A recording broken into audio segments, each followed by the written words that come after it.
Cassandra Ina Reyes pinabulaanan ang chikang nililigawan siya ni Bimby Aquino.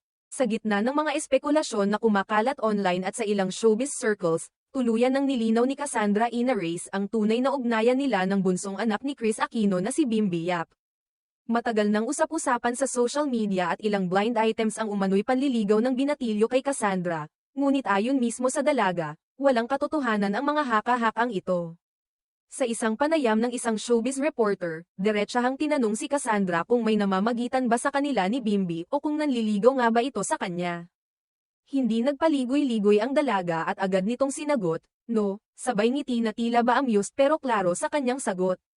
Si Cassandra ay anak ng prominenteng political couple na sina Mayor Junjun Ina Reyes at Andeng Bautista Ina Reyes.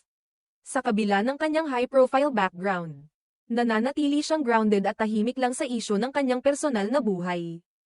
Kaya naman mas lalong naging interesado ang publiko sa mga tsismis na may espesyal na relasyon sila ni Bimby. Ipinaliwanag ni Cassandra na magkaibigan lamang sila ni Bimby at pareho silang komportable sa isa't isa. Aniya, magkasundo kami ni Bimby, mabait siyang kaibigan at nakakatuwang kausap.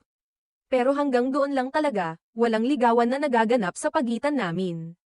Ayon pa sa kanya, normal lang na magkaroon siya ng mga kaibigang lalaki, lalo pat lumaki siyang open-minded at galing sa pamilyang may malawak na pangunawa sa pagkakaibigan sa pagitan ng babae at lalaki.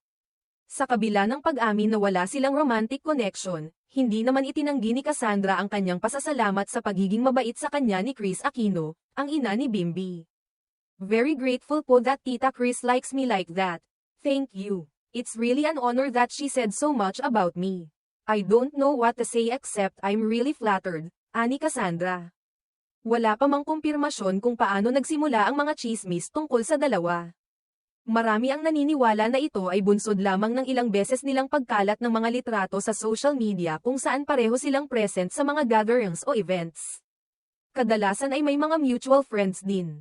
May ilan pang ang netizens na napagkamalan silang may something special dahil sa tila natural nilang chemistry kapag nagkikita. Gayunman, mariing pinanindigan ni Cassandra na hindi lahat ng nakikita online ay kailangang bigyan agad ng mali siya. Dagdag pa ni Cassandra, mas nakatuon ngayon ang kanyang atensyon sa kanyang pag-aaral at mga responsibilidad bilang bahagi ng isang kilalang pamilya sa larangan ng serbisyo publiko.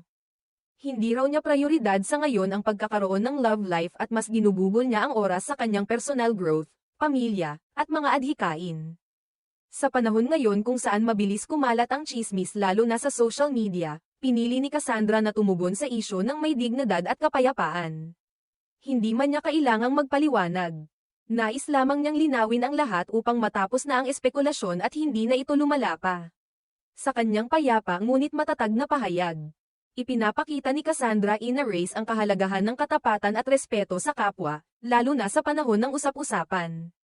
Sa kabila ng atensyong ibinibigay ng publiko, nananatili siyang totoo sa sarili at maingat sa pagbabahagi ng kanyang pribadong buhay, isang magandang ehemplo ng isang kabataang may malinaw na direksyon at prinsipyo.